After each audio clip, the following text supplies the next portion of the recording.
Shalom saudaraku, kita kembali mengikuti Abam. Ini episode 834. Kita persilakan Bapak Pendeta Dr. Yehuda membacakannya untuk kita. Silakan Pak Yehuda. Baik Pak, yang pertama dari seorang wanita berusia 47 tahun, sudah menikah tinggal di Tangerang. Ya. Selamat pagi Bapak Eras yang diberkati Tuhan Yesus. Saya bukan dari jemaat Bapak, tapi saya suka mendengar Bapak khotbah di YouTube. Begini Bapak, saya baru keluar dari pelayanan gereja karena ketua wilayah kami orangnya sifatnya aneh. Dalam artian hari ini marah-marah, ngomel kalau di grup pengurus. Tapi ketika bertemu di gereja sangat baik, ramah. Berkali-kali saya ditegur dalam grup pengurus karena pertama saya berkunjung ke rumah salah satu jemaat. Padahal saya hanya ingin bersilaturahmi. Tapi menurut ketua saya itu tidak baik. Dan saya ditegur lagi karena ngirim lowongan kerja di grup wilayah. Dia marah katanya salah masukin ke grupnya. Yang ketiga dia marah karena saya bergurau di grup paduan suara. Dan saya akhirnya memutuskan keluar dari wilayah. Tapi bukan keluar dari gereja. Tolong Bapak Erastus kasih saya nasihat dari Tuhan. Apakah yang saya ambil adalah keputusan yang benar atau salah? Karena sebenarnya saya senang ambil bagian dalam pekerjaan Tuhan. Ya, kamu tersinggung kan ini? Masalahnya kamu tersinggung. Sebenarnya kamu tidak perlu harus keluar dari pelayanan itu walaupun pimpinanmu itu aneh. Kamu ditegur, ya kamu terima saja tegurannya. Kau minta maaf kalau itu dianggap salah atau memberikan lowongan apa? Iya, lowongan pekerjaan ke grup. Dia memberikan lowongan pekerjaan. Iya, jadi informasi lowongan. Iya, mestinya kan terima kasih ada lowongan. Nah, memang aneh sih ya. Tapi baiklah, kamu jangan tersinggung mestinya. Tapi kamu sudah keluar ini. Ya sudah. Sekarang kamu tetap di gereja itu. Bukan tidak mungkin satu kali kamu akan masuk lagi dalam pelayanan untuk tugas yang lebih besar atau lebih penting.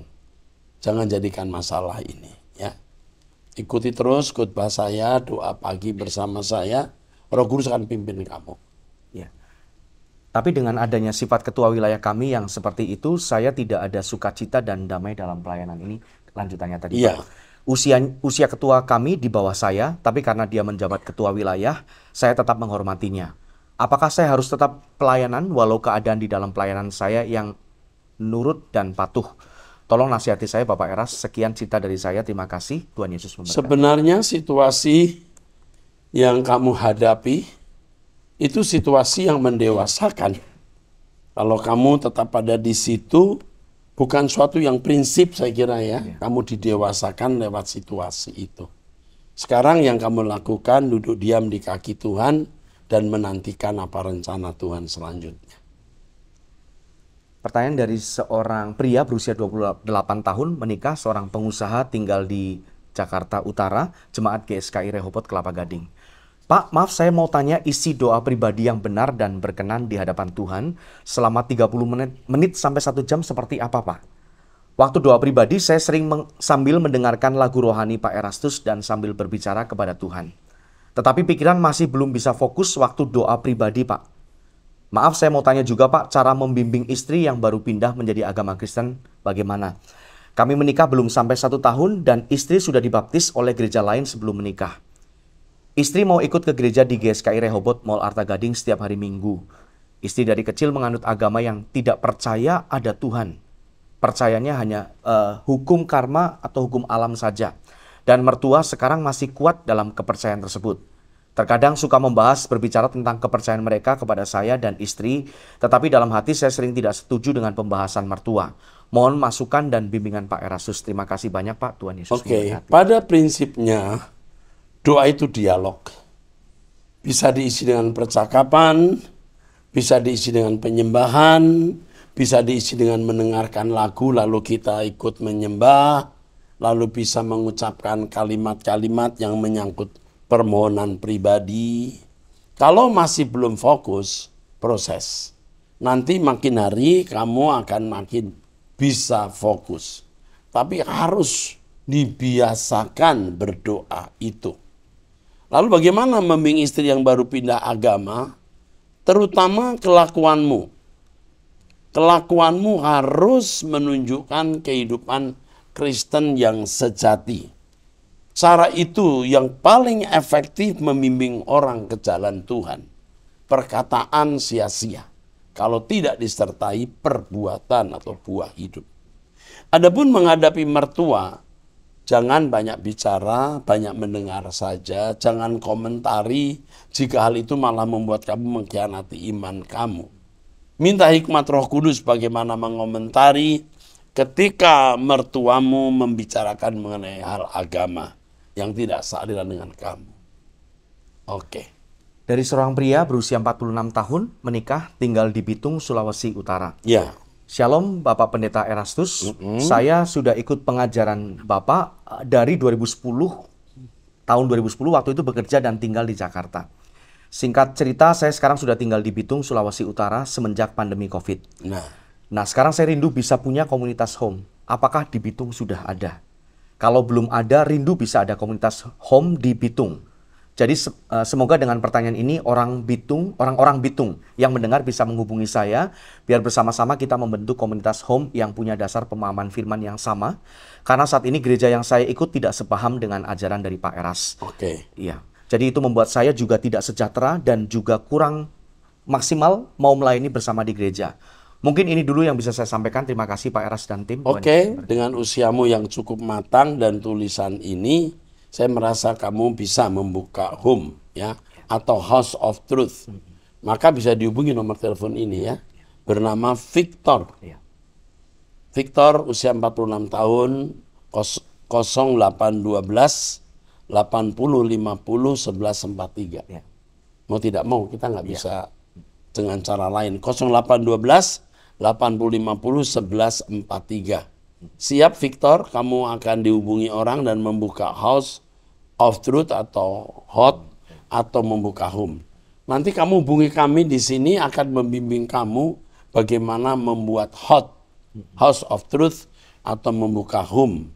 Bahkan mungkin kamu bisa membuka cabang GSKI. Ya, tapi ingat jangan melukai gereja di mana kamu berbakti. Berikutnya dari seorang wanita berusia 49 tahun, menikah tinggal di Tangerang. Shalom Pak Eras, sehubungan dengan aksi bela Palestina yang sekarang sedang ramai, bagaimana tanggapan atau sikap Bapak? Apa yang akan Bapak lakukan dan bagaimana atau apa yang harus kami lakukan? Bagaimana kami harus bersikap? Apakah harus ikut-ikut demo Pak? Apakah kami juga harus ikut mengecam Israel atau bagaimana Pak? Tolong berikan kami pencerahan, terima kasih. Semoga Tuhan Yesus memberkati keluarga Pak Eras dan kru. Karena Tuhan tidak bicara apa-apa kepada saya, maka saya diam. Saya tidak pro, tidak kontra, saya diam saja. Lagi pula apa yang kita lakukan tidak terpengaruh, tidak bisa mempengaruhi. Kita mau demo bagaimana? Israel itu keras kepala. Percuma. Hanya Tuhan yang bisa bertindak. Kalau memang dia bertindak tidak sesuai kehendak Allah, biar Tuhan yang bertindak. Ini sudah masalah sangat besar. Jadi hanya Tuhan yang bisa menolong, yang campur tangan dan bisa mengubah keadaan. Berdoa saja. Oke. Dari seorang pria berusia 33 tahun, menikah tinggal di Surabaya. Shalom, saya mau bertanya perihal Matius pasal 13 ayat 24 sampai 30 dan penjelasannya di dalam pasal yang sama, Matius 13 ayat 36 sampai 43. Mengenai perumpamaan tentang lalang di antara gandum. Pertanyaan yang pertama, gandum dan lalang adalah dua macam manusia. Anak-anak kerajaan dan anak-anak si jahat. Jadi dari semula memang ada manusia yang diadakan oleh iblis, bukan oleh kehendak Allah. Apakah demikian Pak? Tidak, sebenarnya Allah tidak menghendaki seseorang jadi anak iblis. Allah menghendaki semua orang itu menjadi anak-anak Allah dan diselamatkan, karena firman Tuhan mengatakan Allah tidak menghendaki seorang pun binasa. Tetapi dalam kehendak bebasnya banyak manusia memilih menjadi sekutu iblis. Oke. Pertanyaan yang kedua, disebutkan anak manusia yang menaburkan biji gandum itu. Jadi Tuhan Yesuslah yang menaburkan biji gandum, yaitu anak-anak kerajaan. Yang ada kemungkinan anak-anak kerajaan ada dari Adam dan Hawa sampai akhir zaman. Dalam kurung bukan setelah Tuhan Yesus mati. Karena Tuhan belum mati pada waktu dia berbicara hal itu. Dengan hal ini, bisakah dikatakan Tuhan Yesus yang menghendaki atau menciptakan anak-anak kerajaan atau anak-anak Allah ada di dunia, Pak? Perumpamaan ini tidak bisa lepas dari perumpamaan sebelum dan sesudahnya. Benih yang ditabur itu bukan manusia, tapi firman. Jadi kalau firman Tuhan ditabur dan orang menerima firman itu, dia jadi anak kerajaan. Tapi kalau ia tidak menerima firman itu, tapi menerima sumber lain, jadi anak kegelapan. Iya. Jadi yang ditabur bukan manusia, tapi benih firman. Perhatikan ayat-ayat sebelum dan sesudahnya. Benih itu adalah firman. Pertanyaan yang terakhir dari penanya tadi, bisakah lalang menjadi gandum dan gandum menjadi lalang? Kalau tidak bisa crossing, berarti manusia sudah ditentukan dari semula mana yang masuk kerajaan, mana yang masuk api kekal. Roma pasal 9 ayat 1-29, apakah segala sesuatu sudah ditentukan sebelum orang itu lahir? Dicintai Tuhan atau dibenci, kekasih Tuhan atau seteru Tuhan? Terima kasih atas jawabannya, Tuhan. Oke. Jadi, bisakah lalang menjadi gandum dan gandum menjadi lalang? Kita harus melihat prinsip dari perumpamaan. Setiap perumpamaan itu mau mengetengahkan main message. Berita utamanya apa? Kenyataan adanya dua benih. Tapi tidak dijelaskan soal crossing itu. Seperti misalnya perumpamaan Tuhan adalah pokok anggur, kita carang-carangnya. Tidak dibicarakan mengenai daunnya dan lain sebagainya. Prinsipnya ada dua jenis manusia. Lalu Roma 9 ayat 1-29 itu harus dipahami dengan tepat. Sebab kalau tidak nanti Tuhan dianggap menentukan orang ke surga atau ke neraka. Jadi Tuhan yang harus bertanggung jawab atas keadaan orang yang masuk neraka juga. Karena Tuhan yang menentukan. Nah, saya akan menjelaskan ini dalam satu seminar yang sudah saya sampaikan. Khusus bicara mengenai predestinasi atau keselamatan. Yang jelas keselamatan tidak ditentukan oleh Tuhan. Yang ditentukan itu manusia menjadi umat pilihan atau tidak. Setelah menjadi umat pilihan, dia menentukan apakah dia mau setia sampai akhir atau tidak. Oke. Dari seorang wanita berusia 50 tahun, sudah menikah, tinggal di Amerika Serikat, memiliki dua orang putri, Pak. Yang pertama 23 tahun dan yang kedua 21 tahun. Amin. Shalom Bapak Pendeta Erastus. Saya mengenal program Truth ID sejak awal 2022 dari teman saya yang menetap di Jakarta. Melalui program doa pagi, wanita surgawi, dan Sunday service yang Pak Eras bawakan, saya dan suami banyak diubahkan, semakin dekat kepada Allah Bapa. Sudah hampir 15 tahun kami menetap di Amerika. Saya dan suami rindu sekali untuk mengunjungi Jakarta, kampung halaman kami. Dan ada rencana untuk datang ke Sunday Service Rehoboth Church Mall, Arta Gading. Tapi kami berdua sangat amat khawatir meninggalkan anak-anak perempuan kami di rumah. Pernah di tahun 2019 kami berdua merencanakan berlibur ke UK walau hanya 3 malam. Saya sudah pesan 2 tiket, tapi setiap malam saat saya tidur saya merasa tidak bahagia dengan rencana itu dan selalu dihantui rasa bersalah karena pergi berlibur tanpa mengajak anak-anak kami. Akhirnya saya dan suami batalkan untuk pergi dan tiket pesawat hangus. Mohon nasihat Pak Eras untuk rencana saya. Saya ingat khotbah Pak Eras di Sunday Service 1 Oktober 2023. Kalau kita mempunyai rencana tapi kita merasa tidak sejahtera, berarti Allah Bapa tidak setuju dengan rencana itu. Terima kasih banyak Pak Pendeta Erastus. Allah Bapa melindungi Pak Eras dan keluarga. Jadi kita kalau mempunyai rencana, lalu kita tidak sejahtera, bisa, bukan pasti ya. Bisa itu suara Tuhan ya. Tapi juga mungkin ada pertimbangan-pertimbangan lain yang membuat Anda tidak sejahtera. Memang itu bukan suara Tuhan, tapi kecerdasan rohani yang setara dengan suara Tuhan yang harus diikuti. Tapi anak Anda udah 21 dan 23 ini. Saya kira kalau pergi ke Jakarta bawa saja anak-anak. Karena Jakarta kan biaya makan, tinggalnya juga murah. Lalu bisa ketemu. Nanti hubungi sekretaris saya jika datang ke Jakarta. Kita bisa ketemu, ya. Oke? Jadi sudah bagus kamu peka, merasa ini bukan panggilan Tuhan jalan-jalan, tidak usah pergi. Ya, bagus, ya. Kalau memang itu kehendak Tuhan itu bagus, ya. Oke. Pertanyaan dari seorang pria berusia 46 tahun sudah menikah tinggal di Bandung. Shalom Pak Eras, saya mau bertanya tentang kuasa-kuasa kegelapan. Apakah benar ada ilmu putih dan hitam? Apakah sebagai orang percaya dapat menggunakan atau bekerja sama dengan orang kebatinan yang mengaku dirinya ilmu putih? Mohon pencerahannya sebab saya lihat ada keluarga yang dihasut untuk memakai ilmu putih. Mohon pencerahannya. Terima kasih Pak Eras. Tuhan Yesus memberkati. Semua kuasa yang tidak melalui nama Yesus itu okultisme dan berhala.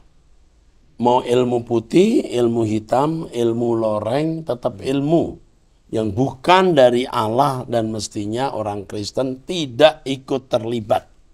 Yesus lebih dari cukup untuk kita.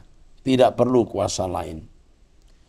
Dari seorang wanita janda mati berusia 63 tahun, memiliki 3 orang anak. Shalom, suami saya baru meninggal di usia 72 tahun. Saya bertobat, menerima dan percaya Tuhan Yesus 35 tahun lalu. Ya. Anak saya 3 orang, saya hanya bisa mengajak 1 anak saya untuk seiman dengan saya. Itu pun sepertinya tidak taat karena dia sering membanding-bandingkan dengan iman lain. Saya merasa bahwa saya tidak bisa menyelamatkan keluarga saya. Walaupun saya selalu pergumulkan dalam doa-doa saya dan saya menjaga cara hidup supaya baik, tidak mempermalukan iman saya. Apa yang harus saya lakukan? Karena itu menjadi ganjalan di jiwa saya. Terima kasih Tuhan. Ibu sudah melakukan hal yang baik.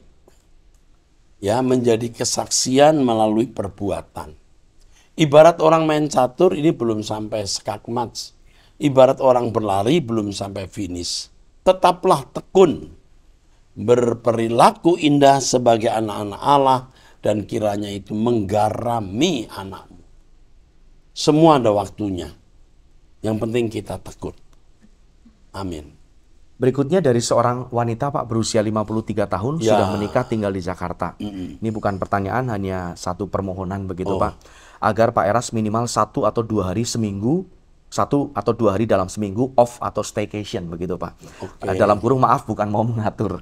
Charger semuanya Pak, pikiran, badan dan semuanya. Aduh. Walaupun saya tipe yang kalau bukan Bapak yang khotbah, saya akan pulang atau keluar. Hehehe. Dan akan mengulang khotbah di YouTube sebagai gantinya di rumah. Saya lihat di medsos orang sudah terlalu banyak yang jahat menghakimi Bapak. Saya mohon jaga kesehatan. Bapak akhir-akhir ini terlihat suntuk, letih wajahnya. Saya dan suami orang yang mengkultuskan Bapak. Waduh. Untuk itu Bapak selalu sehat dan bahagia. Amin. Ya, mungkin tidak mengkultuskan. Tidak mungkin ya. Sangat sayang ya. Sangat sayang. Tidak mengkultuskan tapi sangat sayang. Ya. Terima kasih ya Ibu. Ucapan saran Ibu saya dengar ada saat saya staycation atau off, dan itu sudah mulai saya lakukan ya. Sampaikan salam buat suami. Kasih tahu kalian bagian hidup saya ya. We love you. Oke. Berikutnya dari seorang wanita janda mati berusia 52 tahun, memiliki 3 anak, tinggal di Jawa Tengah. Ini adalah sebuah kesaksian Pak. Shalom Bapak Erasus dan tim, saya berterima kasih buat waktu yang diberikan buat saya. Di kesempatan ini izinkan saya menyampaikan sukacita saya dan rasa syukur saya. Karena Tuhan memberikan tuntunan kepada saya sehingga saat saya berada di Jakarta selama sebulan lebih 1 minggu, saya diberi kesempatan untuk dapat beribadah di Rehoboth.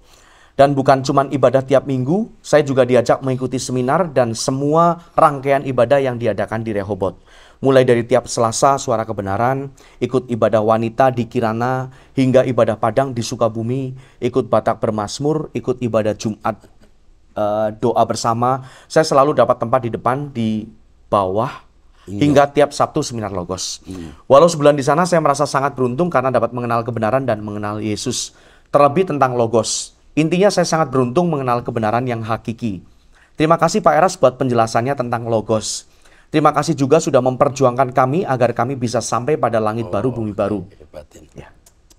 Terus. Terima kasih sudah membuat kami mengerti bahwa kita bisa sempurna seperti Yesus. Amin. Ya. Yang selama ini saya hanya merasa kalau saya manusia yang tidak bisa sempurna. Padahal jika kita benar-benar mau hidup suci, Bisa. melakukan semua yang sudah Tuhan Yesus teladankan, Bisa. mau menemui Allah Bapa Elohim Yahweh, mengalami Tuhan secara pribadi dengan karunia dari Bapa di sorga, kita bisa sempurna seperti Yesus. Amin. Saya mohon kepada Tuhan dan berdoa minta Tuhan berikan kesehatan dan umur yang panjang, karena banyak yang menyayangi Bapak dan kami masih sangat memerlukan Bapak dalam mengenal kebenaran. Aduh, ini mengharukan ya. Baca begini ya, Ibu Mai Sayai. Ibu Mai Sayai. Terima kasih Ibu untuk tulisannya, untuk ungkapan hatinya. Ini membahagiakan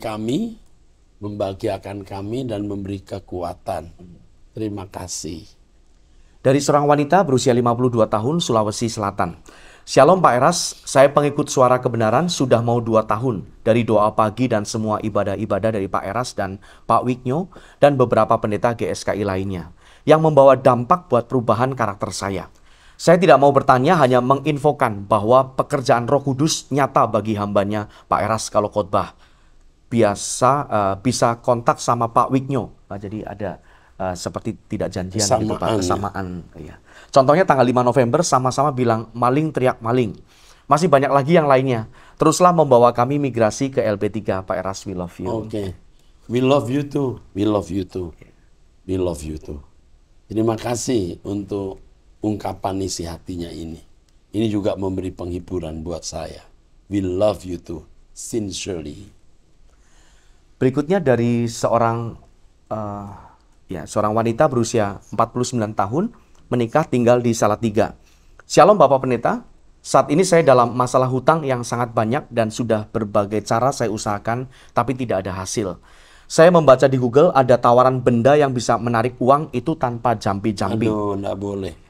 Hanya mempunyai benda itu saja bisa mendatangkan uang. Ini bohong, 100% bohong. Pertanyaan saya, apakah dalam ajaran kita hal itu diperbolehkan, Pak? Enggak boleh. Cara seperti ini enggak boleh.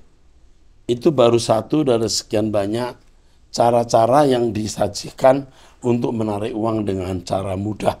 Seperti misalnya harta revolusi, kekayaan revolusi, hartanya Pak Soekarno yang terpendam di Wonogiri, yang ada dalam gua, itu semua bohong. Bohong. Jadi enggak usah ikut.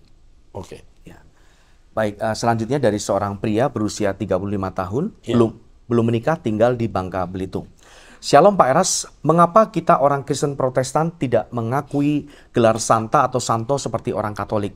Padahal Alkitab mengakui adanya orang-orang kudus. Bahkan Rasul Petrus dalam suratnya di 1 Petrus mendorong kita untuk menjadi kudus seperti para santo. Iya, maksudnya yang kudus ini bukan hanya para santo. Kuduslah kamu sebab aku kudus. Itu maksudnya semua orang Kristen harus menjadi kudus. Paulus menulis kepada orang-orang kudus ya, yang ada di perantauan. Kita semua ini orang kudus. Jadi di gereja Protestan tidak menunjuk 1-2 orang sebagai orang kudus, tapi kita semua harus jadi orang kudus. Itu maksudnya. Dari seorang wanita berusia 42 tahun, sudah menikah, tinggal di BSD. Iya. Shalom Pak Pendeta, saya selalu mendengar khotbah Bapak. Saya mau menanyakan tentang perceraian. Saya sebagai seorang Kristen dan suami saya juga, kami sudah mempunyai 2 anak perempuan, yang satu berumur 16 tahun dan satu lagi 11 tahun. Sejak suami saya bermain forex dan kalah, dia suka gampang marah dan suka sekali melontarkan kata kasar dan kotor kepada saya dan kedua anak saya. Dan tidak bisa mengontrol diri kalau sudah marah. Iya. Apakah demi anak-anak saya boleh pisah?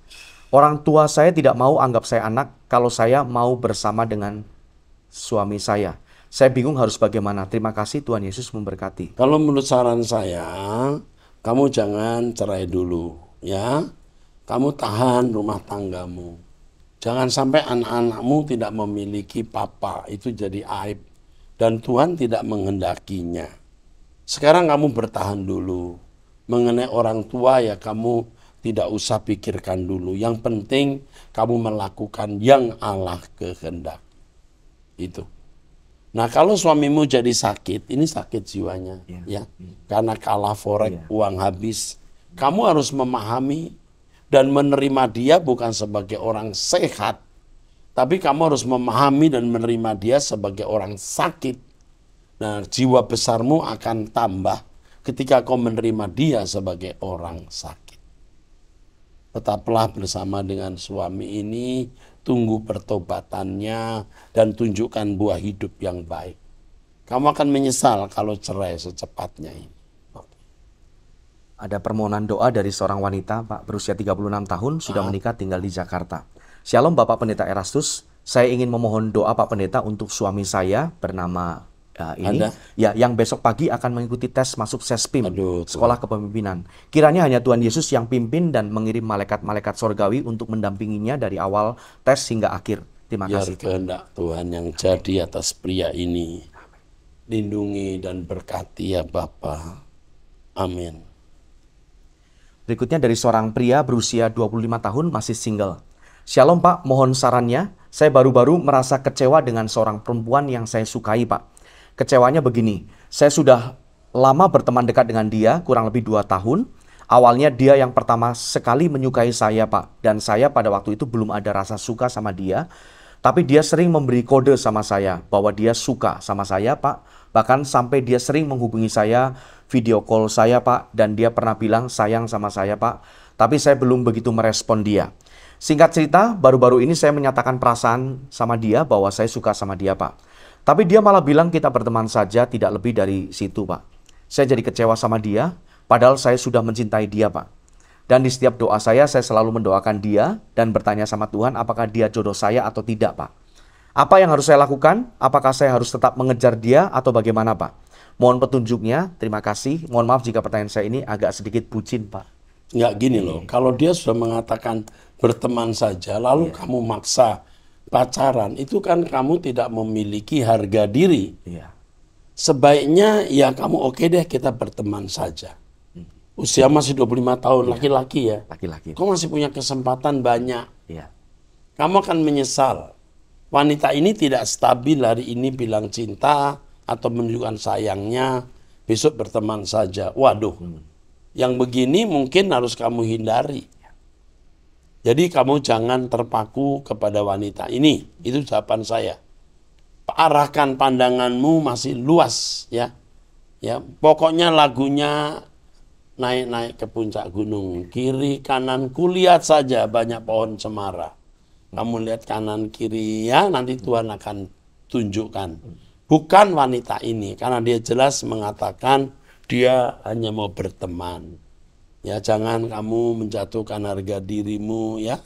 Oke, teruskan. Terakhir. Ya, terakhir Pak, dari seorang wanita berusia 31 tahun, belum menikah, tinggal di Tapanuli Utara. Shalom Pak, selama ini saya menjalin hubungan dengan seorang laki-laki yang saya cintai, dan saya dan keluarga sudah menaruh harapan bahwa kami akan menikah setidaknya bulan 1 tahun depan. Namun tiba-tiba dia mengatakan bahwa dia disuruh pihak keluarga untuk memutuskan saya dan dia akan menikah tepat tanggal 4 bulan 1 ini. Hati saya hancur Pak, keluarga saya juga kecewa. Sementara baru kali ini saya berprinsip dalam hidup saya bahwa akan menjadi pembawa damai di keluarga mereka. Akan mengasihi orang tua selayaknya orang tua kandung. Tapi di saat saya ada niat seperti itu, saya malah ditinggalkan. Saya sempat bertanya ke Tuhan kenapa saya ikut pelayanan, membangun hubungan dengan Tuhan, tapi hubungan saya dengan manusia dipatahkan. Sementara orang lain yang bahkan biasa-biasa saja tidak ikut pelayanan, mereka bahagia, dicintai, mereka sudah punya jodoh masing-masing. Kenapa saya begini? Kapan waktu saya? Ya ini marah nih. Marah Pak. Kamu marah. Iya. Nggak boleh begitu. Memangnya kalau kau menikah dengan dia, pasti kamu bahagia. Pasti. Belum tentu. Jadi Tuhan menghindarkan kamu menikah dengan pria yang salah. Seperti kejadian seperti ini. Jadi kamu jangan marah. Percayalah semua dalam kontrol dan kendali Tuhan, bukan terjadi secara kebetulan. Apalagi kamu marah. Ya, dulu ada seorang wanita, ini benar kejadian, bunuh diri. Untung nggak sampai meninggal. Waktu itu saya belum menikah. Saya dengan calon saya melayani dia ke rumah sakit, ya. Ya. Ternyata dia punya masalah dengan suaminya sampai dia mau bunuh diri. Mamanya sudah larang jangan nikah dengan pria itu. Tapi wanita ini tetap mau menikah sampai pria ini di depan mamanya, karena mamanya tempeleng anak gadisnya, tempeleng supaya tidak dengan pria ini. Pria ini berkata, "Tante jangan tempeleng dia, tempeleng saya." Wah. Akhirnya tambah jatuh cinta saja. Menikahlah mereka. Hari ini wanita itu menyesal. Kenapa tidak putus saja waktu itu? Kita tidak tahu hari esok. Jangan menyalahkan Tuhan. Tuhan bertindak smart, wise, presisi. Jangan marah terhadap Tuhan. Bahaya ya. Terus? Tolong bantu saya dalam doa Pak, terkhusus jodoh supaya dipertemukan dengan orang yang tepat menurut Tuhan. Dan untuk hal berpuasa, tolong dijelaskan bagaimana Pak. Dalam berpuasa berapa jam, dari jam berapa ke jam berapa? Dalam puasa yang penting bukan tidak makannya, tapi hati yang merendahkan diri sampai nafsu makannya bisa disingkirkan. Itu. Dan puasa jangan untuk hal-hal yang sederhana, tapi puasa mestinya untuk hal-hal rohani. Oke? Ya. Saya kira cukup itu di episode 834. Bertemu di episode 835. Tuhan memberkati.